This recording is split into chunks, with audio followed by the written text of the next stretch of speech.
There are reports that there is a hostage deal with Hamas and that it's close. Until there is an official announcement, we are all left with unverified reports and anonymous updates. We're praying, but we have to try to uncover the facts. This is what everyone needs to know. Hamas could have released those hostages at any time and this war would have ended. Instead, Hamas kept our hostages in its terror dungeons for over a year. Why? Because Hamas wants to be in a position to rule Gaza forever and carry out more October 7th massacres. An Israeli source recently said that a three-stage deal to release the hostages held by Hamas terrorists in Gaza has been reached and that parties are awaiting Hamas's response. Now, we hope that Hamas will stop with its refusals. Of course. Israel, in fact, sent a high-level delegation to Qatar to free the hostages. Qatar is representing Hamas in the negotiations, and they have been since the beginning. Outgoing and incoming US Presidents Biden and Trump, probably in a first ever, both sent representatives because they care as well. The Biden White House said, "We've made some progress, but Hamas continues to create obstacles at the negotiating table." In fact, over the last year, every single hostage deal has been rejected by who? By Hamas. Days ago, Hamas claimed they didn't even know where many of our hostages were. They even refused to tell us what hostages were alive until after Israel agrees to a deal. Would anyone agree to a deal in which they don't know what they're getting in return until after they agree? Would you? I know I wouldn't. Especially with a brutal terror organization like Hamas. The bottom line, Hamas was broken on the battlefield, and now they're using our hostages, men and women, living people, so that they can guarantee to continue to rule, to further their charter. And if you read it, it calls for one thing: Israel's destruction. A few words now about the situation in Lebanon. The only thing keeping the Israeli people safe from Hezbollah is the Israeli army. Unfortunately, Hezbollah continues to transport weapons in southern Lebanon, weapons that it wants to use to murder Israelis. Now, the ceasefire deal with Hezbollah requires that Hezbollah disarm. Israel reported to the so-called ceasefire monitoring mechanism that it saw Hezbollah moving weapons and putting them in places and aiming them where it could have killed Israeli civilians.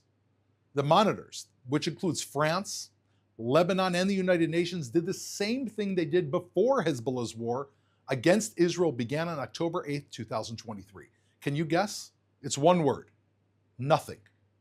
So, Israel took action. Last night, Israeli fighter jets struck a Hezbollah rocket launcher, a military site, and arms smuggling routes on Syria's border. The United Nations isn't stopping Hezbollah. Lebanon's army is not stopping Hezbollah. France is not living up to its obligations to stop Hezbollah. The only thing stopping Hezbollah is Israel. And that's why Israeli troops have not completely left southern Lebanon, in order to stop Hezbollah from firing rockets and missiles like the one that killed Tamar Edrei, a 75-year-old woman, a mother, a grandmother, who just today, after battling for over a month, succumbed to her wounds. Our condolences go out to her families. But what we can tell her family and the people of Israel and people around the world, and most importantly, Hamas and Hezbollah and Iran, Israel will not return to the reality before October 7th, 2023, or to October 7th, when Hamas attacked, or to October 8th, when Hezbollah joined the Hamas war. Israel demands peace and safety, not empty promises. I'm ready now to take some questions for our audience that's watching live on social media. Thank you. Our first question comes from Shayna on Instagram. If there's going to be a hostage deal and a ceasefire in Gaza, does this mean that the Houthis will stop firing ballistic missiles at Israel? What should we expect to see from the Houthis in the future? Well, let's just put this in perspective, Shayna. The war that Hamas launched in Israel, in which it massacred Israeli civilians and took innocent people to be hostages in Gaza, is more than 1,000 kilometers, much more than 1,000 kilometers from the Houthis. What do the Houthis have to do with Hamas? They're across the world. They're nowhere even in this area. The reason that the Houthis joined into the foray is for one reason. They're a proxy of Iran. They're a puppet of Iran, who is dedicated to terror. They've been fighting Saudi Arabia, they've been fighting the United States, and now they're fighting Israel. So if you ask me if the Houthis will lay down their weapons because hopefully Israel will get its hostages back home, it depends on one thing, on what Iran tells them to do, and if they continue to believe in their terror creed, which calls for the destruction of Israel. Remember, the Houthis, we had no beef with the Houthis. We never had any interaction with the Houthis. They simply joined the foray because they are another arm of terror. This should not only concern Israel, it should concern you. Just one more thing I want to add is that the Houthi terror regime has stopped international shipping along those straits, which has drastically affected the world economy. You are now paying additional money to buy milk for your children, to buy meat in the store, simply because of the Houthis. Their attack's not just against Israel, it's against the free world. Thank you for your question, Shayna. Our next question comes from Elle on Instagram. Will the Iranian regime try to rebuild its ring of fire around Israel? How will Israel be able to deal with this threat if it's committed to a ceasefire? Once a terrorist, always a terrorist. You have to ask yourselves, do you think that Hamas is going to turn over a new leaf and begin sending flowers to the Israeli victims that they've killed? Probably not. Iran is a regime that is an Islamic radical regime that follows very specific sections of the surah, of the code, that Islamic law is adhering to, which is a subset of the Quran, which calls for the forced conversion of any infidel to Islam up until death. That is their creed. If you want to read their charter, that is the creed of the Iranian regime. As long as Iran exists, people all around the world should understand what we're dealing with. We are dealing with a regime that will stop at nothing until the entire world bends over and accepts the creed of radical Islam that they are pushing. So you ask me, do I think that Iran is going to stop what they're doing? Absolutely not. How will Israel respond if there's a ceasefire? Well, Israel has said from the very, very beginning, we will always do what is necessary to defend our people. And I think we've shown that. Since October 7th, Israel's been fighting a war on 7 fronts, and we have decimated Iran's proxies, which they spent 2 decades and hundreds of billions of dollars building. From the Houthis, to Hamas, to Hezbollah, to leaders like Nasrallah, Yahya Sinwar, Muhammad Dief, all of whom, including more, that have met their final demise. Israel knows how to defend itself and will continue to do so. However, the rest of the world needs to be looking at this regime and understanding Israel just happens to be in close proximity. Iran has its eyes set around the world. They are the largest global sponsor of terror.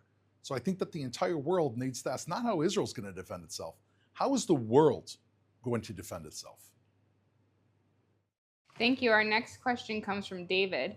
The hostage negotiations have been taking place in Qatar. What do you make of Qatar's role mediating between Israel and Hamas? I think that Qatar is a mediocre mediator, meaning Qatar is a regime that plays both sides of the field. Qatar hosts the largest United States military base in the entire Middle East. It's located in Qatar, mostly because of its proximity to Iran. However, Qatar is also a conduit of the terror regime in Iran.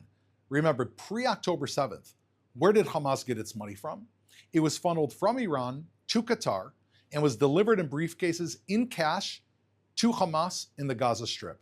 Qatar is playing both sides of the field. Now, the degree to which you can trust a mediator that you know does not really have your best interests in mind, but is also a party to the largest terror sponsor in the entire world, one that is aligned with Russia and North Korea and China, we've always seen Qatar as a mediocre negotiator.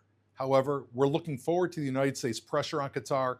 We see that pressure having played out in that the Hamas leadership, which was living in Qatar, many of whom have been forced to leave, and we hope that Qatar is going to make a decision. Do you want to be on the axis of evil? Do you want to be in bed with Iran, North Korea, Russia, and China? Or do you want to be part of the free world, support freedom and liberty and human rights, and be on the side of the United States, Israel, and much of Europe? That's the question that we have at hand. Thank you, Doron. This is our final question.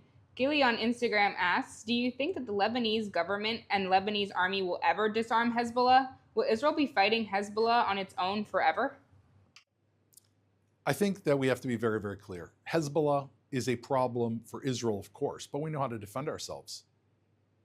Hezbollah is a problem for the people of Lebanon. If the Lebanese government and the Lebanese army are interested in protecting their own people, then we would think that they would try to disarm and destroy the terror organization that has completely infiltrated into their land, has occupied southern Lebanon, has turned their cities into basically army bases with people living on top of them, that has crushed the Lebanese economy to when they're in one of the biggest deficits in world history for any country, that has infiltrated into their government, that has wreaked havoc on the Lebanese people. So I think the question is not whether they're going to do this for Israel and if we want to be fighting in Lebanon. Of course we don't want to be fighting in Lebanon. We didn't start the war with Hezbollah, nor do we have any interest to be fighting Hezbollah. However, I hope for the Lebanese people, the Lebanese army will stand up and defend its own people against a terror regime that is holding them hostage. Thank you for your questions. My name again is Doron Spielman. Every day, the Israeli Citizen Spokespersons Office has a daily briefing at 3 p.m. Eastern Standard, Israel time, 8 a.m. Eastern Standard Time. Stay tuned. You can carry us and watch us on all of your various podcasts, on YouTube, on everywhere else that you're following. We're here for you, bringing you the best news in real time. Thank you.